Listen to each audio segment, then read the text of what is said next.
And now, a timeline of Southern Alberta Métis history. So what happened in 1830 was that the Métis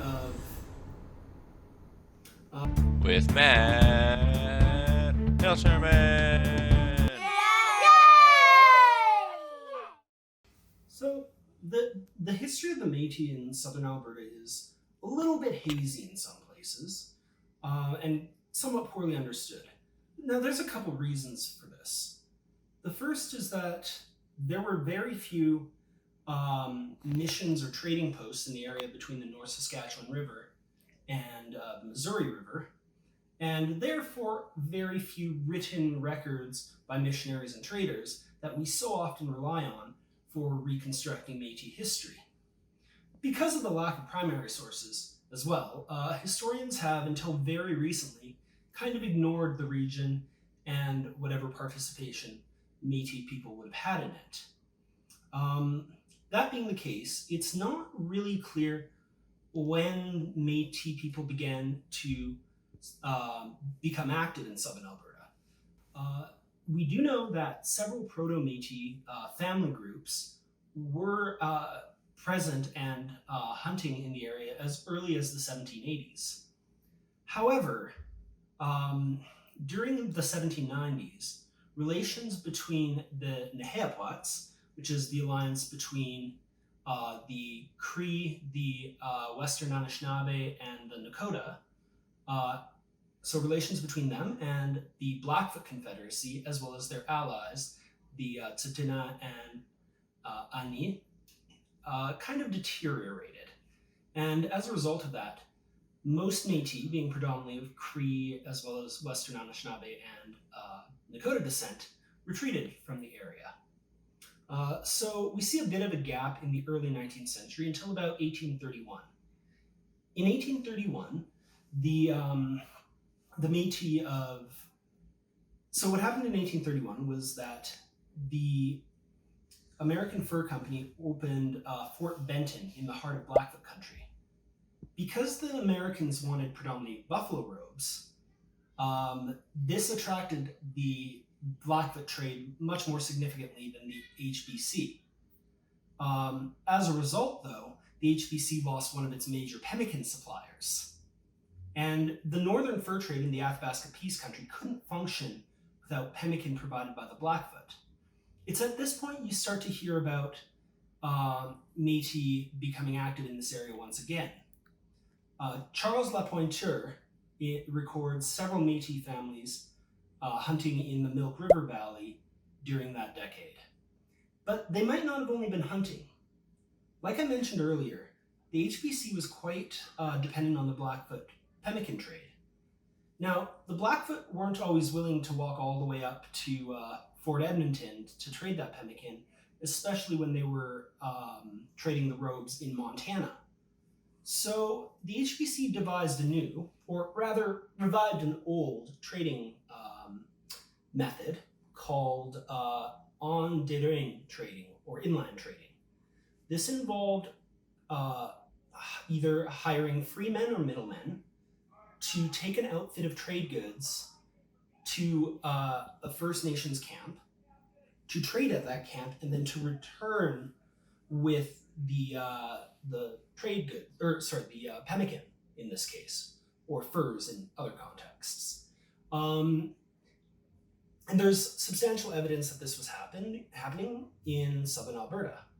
Oftentimes in HBC post journals, we have accounts of Métis leaving the posts with outfits far larger than they could ever consume themselves, and returning with far more pemmican than they could possibly have killed themselves. And what was likely going on there was middleman trade.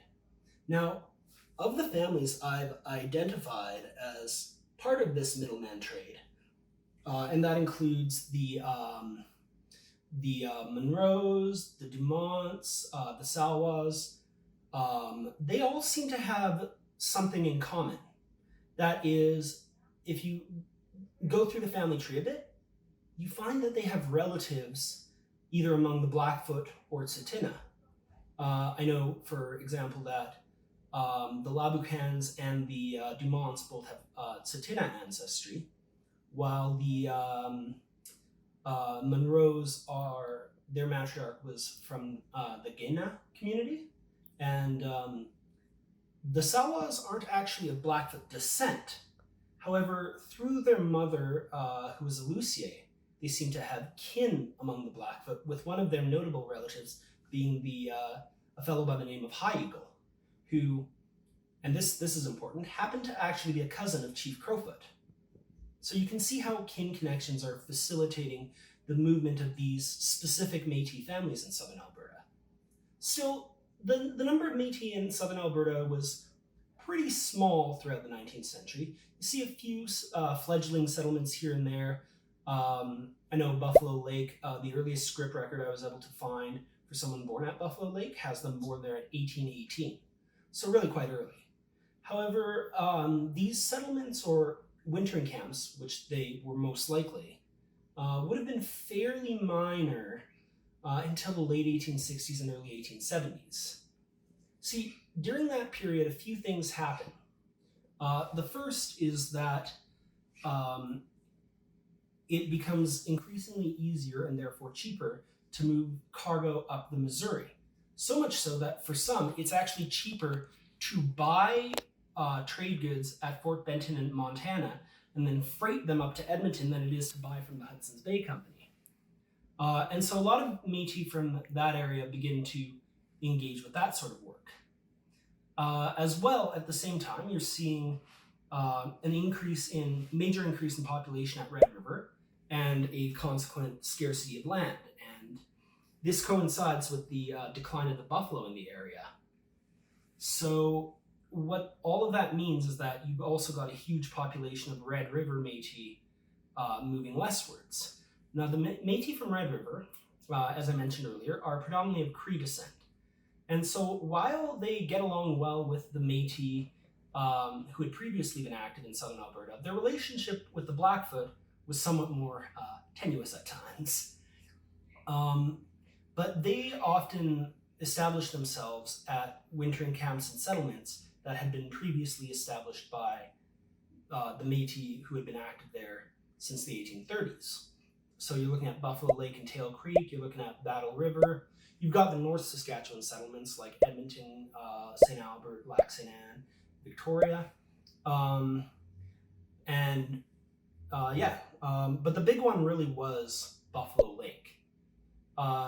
While dates from 1818 straight on to 1860 are common, the big influx of population seems to have happened after 1870, when many Métis migrated westwards following sort of the occupation of Manitoba by Canadian troops. They eventually came to settle at Buffalo Lake, where they would conduct annual hunting expeditions throughout the territory.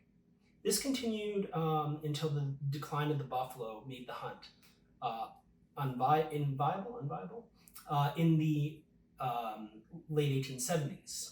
At this point, the Buffalo Lake community dispersed, but many of the Métis who had settled there nonetheless remained in Southern Alberta, or its environs. One of the communities that actually grew the most following the decline of Buffalo Lake was Calgary. A significant portion of Métis who had been wintering at Buffalo Lake can be found in Calgary in the 1881 census. And it's actually the only settlement in Southern Alberta that was predominantly Métis at that point in time. So there's definitely a long and strong history of Métis presence in Southern Alberta. The seeds of the community go all the way back to the mid-1800s, and the population just exploded after 1870. And even after the railway came, the Métis people in Southern Alberta, many of them stayed here, and to this day, actually, Calgary has the second largest Métis population in the province after Edmonton, and one of the largest in all of Canada. This has been your Métis History with Matthew Hiltermann.